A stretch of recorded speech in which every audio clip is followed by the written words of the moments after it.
You can't be serious about that, can you? I'm very serious about it. I'll give him credit for that because there's a lot of the bravery. For running away when he got tired. No, the when bravery. Sorry. No, go on. Sorry. From round one, running away, jumping up and down, falling down on the floor. Yeah. $1 million. He did not, but go ahead. For a clown show, for a freaking clown show. Jake Paul embarrassed himself, embarrassed the sport, and embarrassed everyone that calls himself a fighter. Stephen A. Smith confronted Jake Paul following his knockout loss to Anthony Joshua during a live interview. Smith questioned Jake's decision to face such an elite opponent so early in his boxing career, calling it an extremely dangerous choice. Jake responded with confidence, insisting that he still has everything he needs to continue: an elite team, strong preparation, and belief in himself. He made it clear that this loss does not end his boxing journey, and that he remains committed to moving forward. I need a few more fights. I'm not taking them on in my next bout, but a couple more years of experience with the team I got. I'm surrounded by the best team in the world possible that money can afford, so I'm getting exponentially better. After Jake Paul's fight with Anthony Joshua, Logan Paul addressed the backlash from fans and critics, dismissing much of it as inevitable hate. He explained that competing at the highest level naturally brings intense scrutiny, and this fight was no exception.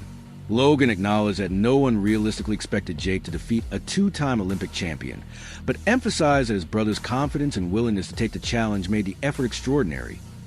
Even after suffering a broken jaw, Jake remained upbeat, joking, filming content from the hospital, and showing genuine resilience.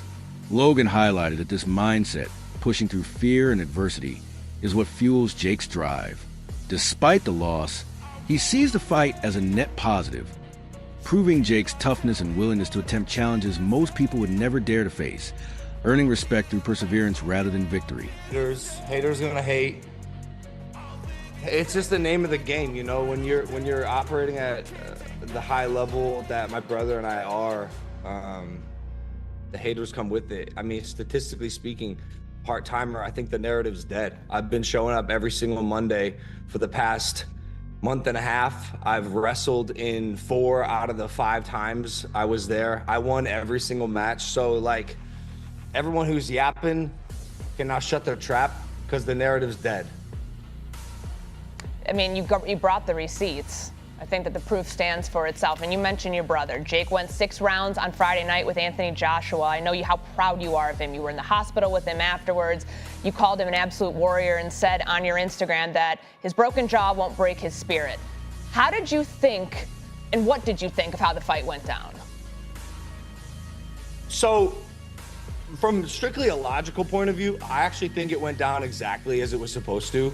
I'm not sure anyone really thought that Jake was going to beat Anthony Joshua, but you have to understand, being his brother and in his close circle, he has this conviction that makes you believe, and he has this ability to defy reality and morph it into his vision of how it'll transpire that makes you think he'll win. However, like this was my opinion, this was a logical conclusion to the fight. The 2-time Olympian broke the influencer boxer's jaw.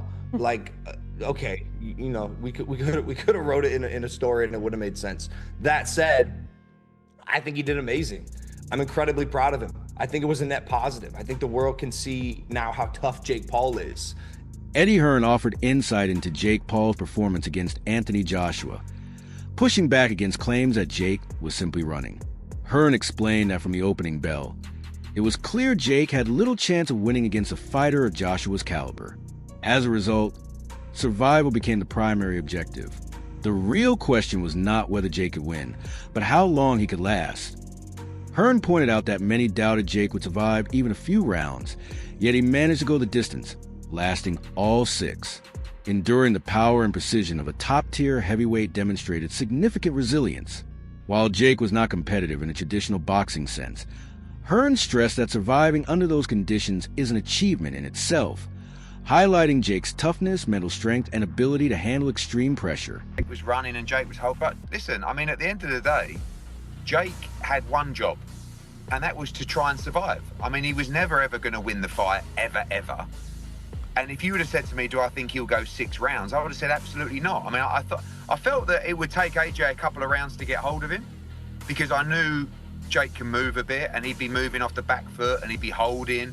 But it was the way that he did it, I think, was actually quite impressive. Like, not that particular part, but the way that he would, the way that he was strong in the clinch. He wouldn't let AJ get his shots off in the clinch. He made him miss a few times. And obviously AJ's been out of the ring for a while.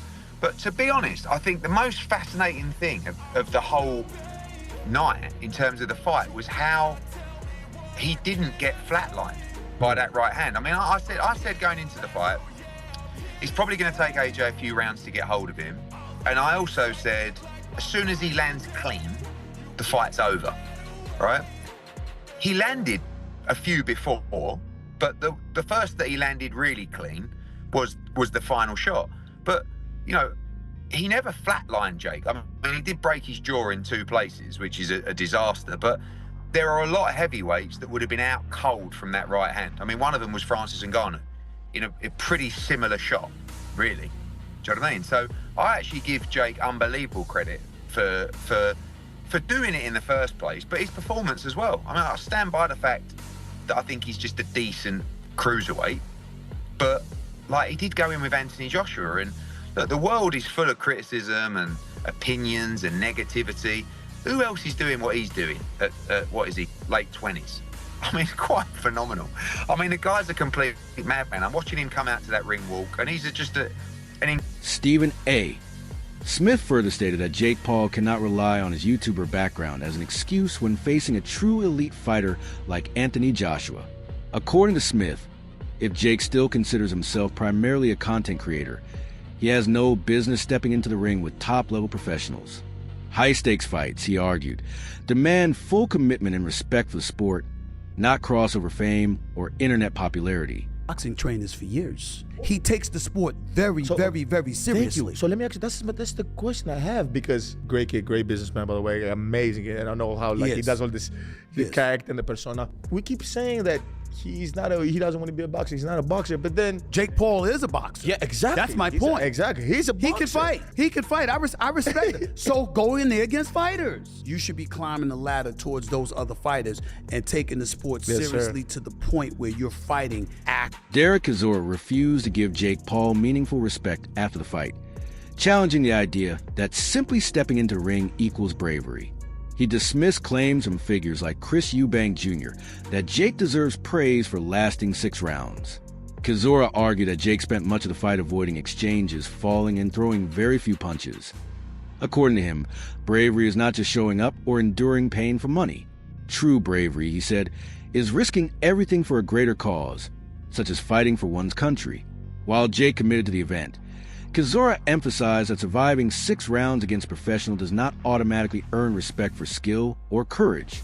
He criticized Jake for turning the loss into social media content rather than demonstrating genuine fighting spirit. Fighting someone who you're supposed to it's not supposed to look competitive, he's not supposed to hit you, he's not supposed to go more than 3 rounds, but at the same time, you need to know how to control the pressure. I think AJ's demeanor in the build-up was someone who was like, you know what?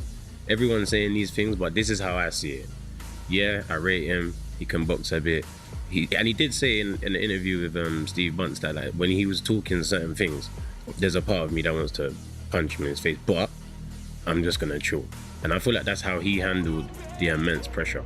The last time we saw AJ fuming like this, like when he actually tried to do something, was with Dylan.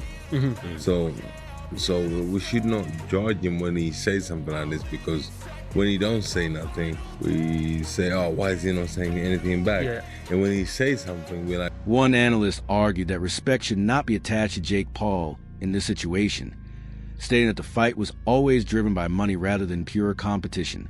Inside the ring, he believed Jake was exposed, particularly through repeated clinching and holding, which made him appear fearful rather than composed. The analyst noted that this reaction was understandable, as Anthony Joshua is not a washed-up fighter, but an active and dangerous heavyweight known for delivering on his promises to hurt opponents. As Joshua's punches began landing closer, Jake became increasingly defensive and focused solely on survival. According to the analyst, this was not bravery, it was self-preservation. He concluded by stating that with nearly $92 million at stake, many would take the risk, but massive payday alone does not earn respect within boxing.